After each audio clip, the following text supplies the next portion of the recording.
empezar el mensaje, no sé si lo habéis comentado, pero recordad que nos vemos el fin de semana que viene en el retiro. Es importante, queremos participar todos los miembros de la iglesia y los que nos congregamos los domingos, el mayor número de hermanos posibles, para tener un tiempo de comunión. Es una vez al año y sin duda creo que es importante que estemos ahí, de vernos todos con tiempo de edificación y, como decía, tiempo de comunión. Recordar que el tema económico, en la medida que se pueda como iglesia, no debería ser impedimento. Dice en Proverbios 10:19 que en las muchas palabras no falta el pecado, mas el que refrena sus labios es prudente. O quizás en una versión más light del día a día, podríamos decir que el que tiene boca se equivoca, ¿no? Y eso me puede ocurrir a mí algunas veces, que tiendo a hablar más de la cuenta y me equivoco. No en el sentido de pecar, como citábamos antes en Proverbios 10:19, sino a veces siendo poco oportuno. Ejemplo de ello, estábamos reunidos hace ya años, a primera hora de la mañana en mi trabajo, varios compañeros, como unos 7, alrededor de otro compañero, se llamaba Ángel, que había tenido un niño, que estaba sentado él en su mesa y los demás estábamos rodeándole, viendo las fotos de su hijo, celebrando que había nacido, sin duda una criatura preciosa. Y aquí que estaba yo, Valentín Rodrigo, en un pase de estos, enseñando una foto en el que estaba, no solo el bebé solo, sino una señora con el bebé. O al menos eso percibí yo, ¿no? Y espeto con la gracia que me caracteriza como buen burgalés. Y dije, anda, qué más. Aquí está la abuela con el bebé. Vi un silencio profundo del resto de mis compañeros. Así que yo me empiezo a percatar que había metido la pata. Y Ángel, mi compañero, el padre del bebé, me dice, no es la abuela, es mi mujer. Ante lo cual yo, blanco, no sabiendo cómo salir de esa situación, de esta metedura de pata, le dije, calla, que yo por las mañanas pronto veo mal. El caso es que todavía no tenía gafas. Pero era una manera de justificar, porque, como decía antes, el que refrena sus labios es prudente y no mete la pata. De igual modo, espero en esta mañana no meter la pata por el tema que voy a tratar, un tanto singular o quizás un tanto tabú. Venimos estudiando Gálatas, pero también de vez en cuando estamos tratando temas libres. A consideración del que tiene la responsabilidad de compartir la palabra. En este caso me ha tocado traer un tema libre, y siempre que es así me gusta compartir sobre algo que estoy reflexionando, algo que estoy meditando y sobre lo que estoy profundizando. El tema libre que quiero compartir, sobre el que llevo meditando desde todo este verano, desde julio, es sobre la muerte. Y como decía antes, espero no meter la pata en el sentido de herir sin querer la sensibilidad de alguno de vosotros, porque para nada sería mi intención, ni mucho menos, como podéis imaginar, más allá de lo delicado del tema. Decía delicado, tabú. De cara a la sociedad nuestra resulta sin duda la muerte poco mencionable y algo que se trata de evitar o se trata con gran temor. Ya es poco mencionable y temible en situaciones en las que se considera como algo muy natural porque aplica a personas que ya han tenido su vida y han desarrollado ya toda su vivencia, pues sería mucho menos mencionable y más temible en situaciones no muy naturales por atañer a recién nacidos, niños, jóvenes, etc. Al fin y al cabo, gente en edad no natural de morir. Pero la muerte acontece muchas veces de manera concluyente, impredecible y sin avisar. Decía sin avisar, como hemos podido ver este verano en el cuñado de Álava. Si recordáis, su hermana, que compartía, y tuvo varios domingos que compartió, sin avisar su marido murió este verano.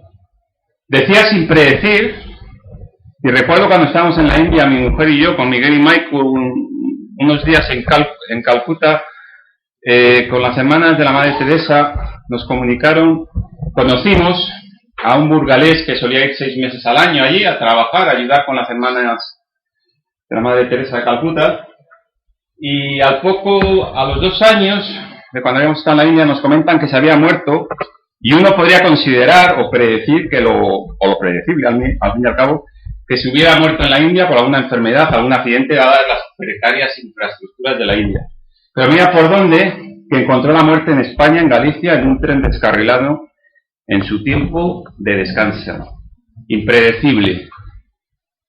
En todo caso, como decía, la muerte acontece. Situarnos, confrontarlo, entenderlo, a veces mismamente a los creyentes, requiere, como dirían los psicólogos, de una profunda terapia cognitiva. La misma Biblia nos muestra referencias de cómo los creyentes a menudo rechazan y odian también la idea de muerte. Solo saco dos textos. Job 17:13, leo yo, no hace falta que buscáis. Si yo espero el Seol, es mi casa, haré mi cama en las tinieblas. E Isaías 38:10 dice, yo dije, a la mitad de mis días iré a las puertas del Seol, privado soy del resto de mis años. Y un ejemplo, una ilustración que quiero traer y que quizás refleja vivencialmente la manera de cómo confrontamos individualmente cada uno nuestra propia muerte. Y es la experiencia de Mozart al respecto. Mozart, el que fue compositor y pianista austriaco, es considerado como uno de los músicos más influyentes y destacados de la historia. Pues siendo así, Mozart compone el Requiem. Y un Requiem es una música de difuntos, para difuntos, es decir, para ser interpretada en un acto de iglesia que se realizaba tras el fallecimiento de una persona. Además, el Requiem de Mozart tiene la peculiaridad de que es la última obra que él compuso, incluso murió antes de terminarla completamente en diciembre de 1791. Y en la historia de Mozart podemos ver, de hecho narra la bibliografía sobre él, que un oscuro caballero describe visita a Wolfgang Mozart en septiembre de 1791, pocos meses antes de su muerte.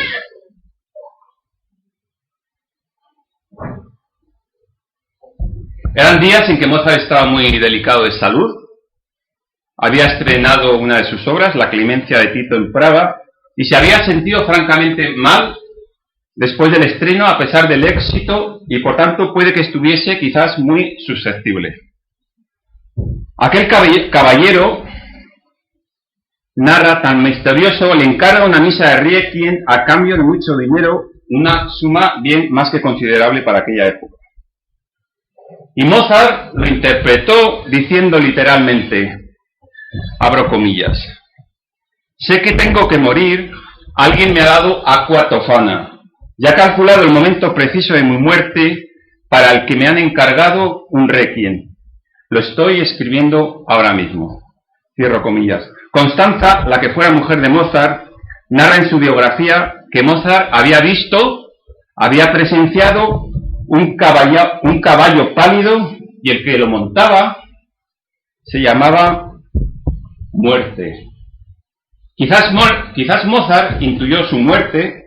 Mucha gente estaba muriendo en Viena de la enfermedad que él había tenido de pequeño, que era la fiebre reumática, y es fácil en ese estado imaginar la muerte o pensar en la muerte. Y puede ser que todo esto planease sobre su creación maravillosa del Requiem, en la cual hay postración, humildad ante Dios, incluso en determinadas áreas de su obra hay una súplica infantil. Hoy día, para los que habéis tenido ocasión de oír el Requiem de Mozart, y si no os animo a ello, tanto por la música como por la letra, todavía, como dice el locutor de Radio Nacional Clásica de España, del que he extraído estos comentarios, todavía nos deja consternados, y especialmente el inicio del mismo. Siendo música para difuntos, sin embargo, no es terrorífico, no es sentimentaloide, tampoco es frío, tampoco es distante, tampoco es austero. Tiene serenidad, pero también tiene pasión. Quizás perfecto, quizás refleja el Requiem de Mozart la actitud perfecta ante la muerte. Bien la sintiera Mozart o bien la imaginase. Pero como cristianos, como nacidos de nuevo, conocer cuál sea el significado de nuestra propia muerte y cómo entenderla, asimilarla, confrontarla, nos lleva sin duda al libro de Génesis, que es donde se nos habla del origen de la muerte. Evidentemente la muerte parece ser necesaria para cuerpos como los nuestros. El deterioro físico y la eventual disolución final de nuestros cuerpos son sin duda inevitables.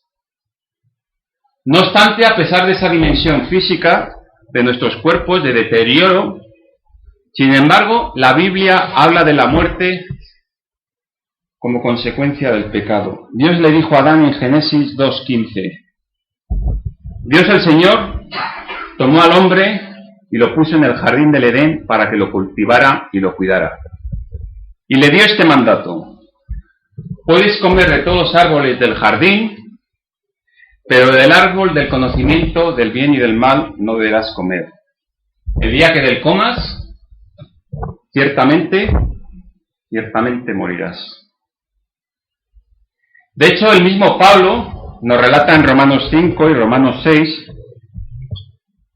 que la paga del pecado es la muerte. Pero cuando examinamos más detenidamente el asunto, vemos que Adán no murió físicamente el mismo día en que desobedeció a Dios.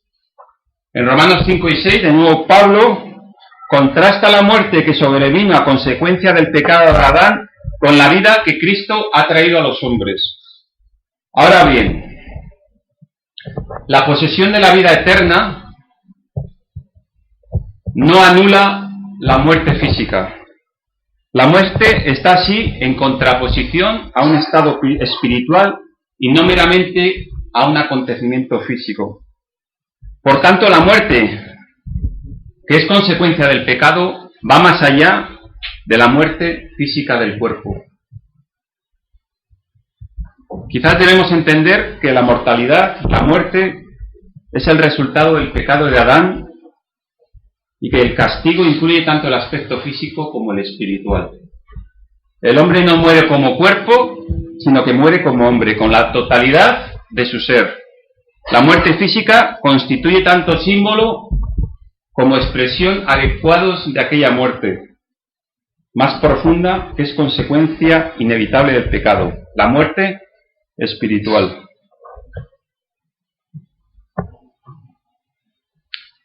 Es curioso porque desde cierto punto de vista la Biblia nos da dos visiones que pareciera que se contraponen o que se contravienen incluso. Nos muestra que la muerte resulta algo muy natural. Hebreos 9:27 dice: está establecido para los hombres que mueran una sola vez. ¿Cómo se llama? Es para que puedan. Incluso nos relata el Nuevo Testamento que puede ser planteada y aceptada sin rebeldía. Dice en Juan 11:16, tras la muerte de Lázaro, relata que uno de los discípulos de Jesús dice: vamos también nosotros para que muramos con él, con Lázaro, refiriéndose a Lázaro. Recuerdo escuchar hace años ya a Kingsley en una predicación. Yo ahora tengo 30 y tantos, pues cuando tenía 20 y tantos, sin niños. El cómo se vivía en su país cuando era pequeño, además se me quedó grabado el tema de la muerte, que era algo muy natural, contrastado con nuestra sociedad, y muy asumido en medio de las personas. Porque era algo como muy común levantarse por la mañana y ver cómo se llevaban a un familiar vecino que había muerto, a un pequeño por enfermedad, etc. Pero como decía, desde otro punto de vista, en la Biblia la muerte resulta algo sumamente antinatural. Es la paga del pecado y en este sentido resulta ser temida. Ambas perspectivas aparecen en la Biblia y ninguna de las dos debe ser pasada por alto, como hemos visto. Si bien podemos alegrarnos cada día en la bendición de Dios por el don de la vida,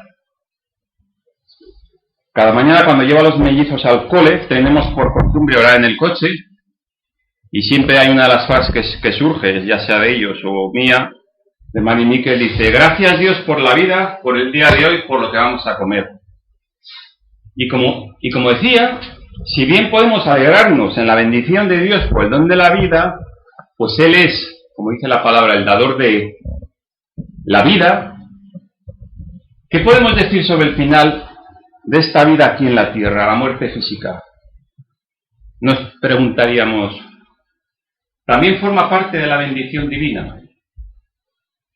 El libro de Ernest Becker, de Denial of Death, la negación de la muerte, indica cómo las emociones humanas más profundas, las motivaciones más poderosas del ser humano, a menudo se derivan de la negativa a aceptar la muerte como realidad.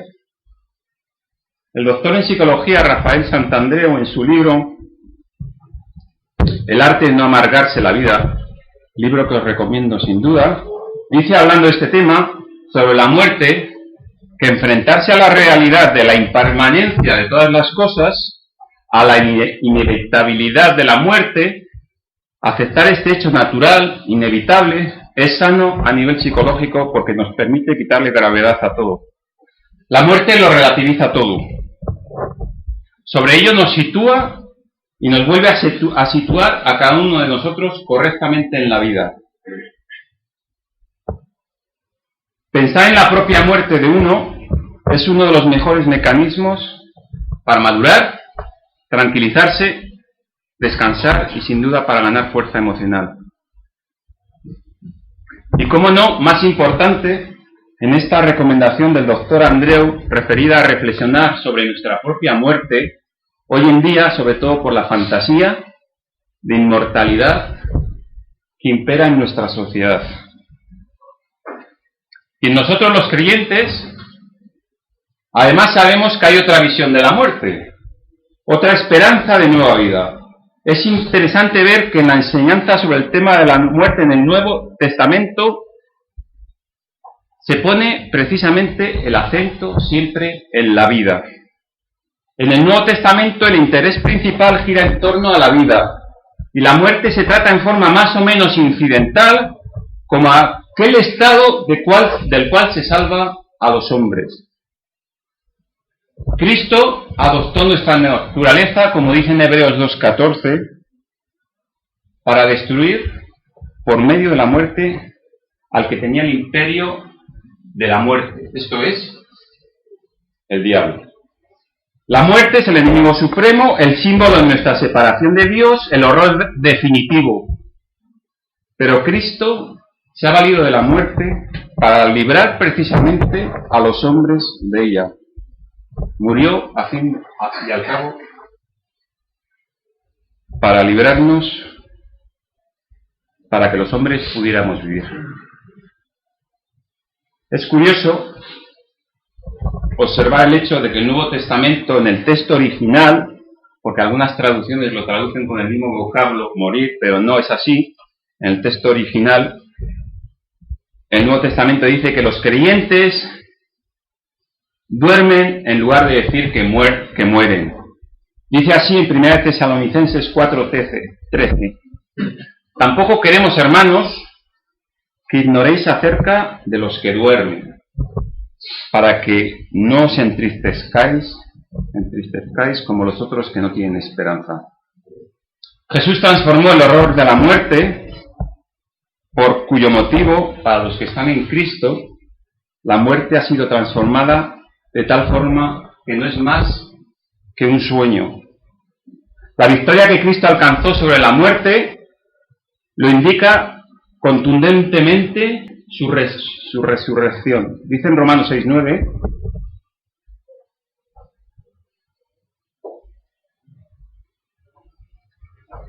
dice, habiendo resucitado de los muertos, ya no muere, la muerte no se enseñorea más de él.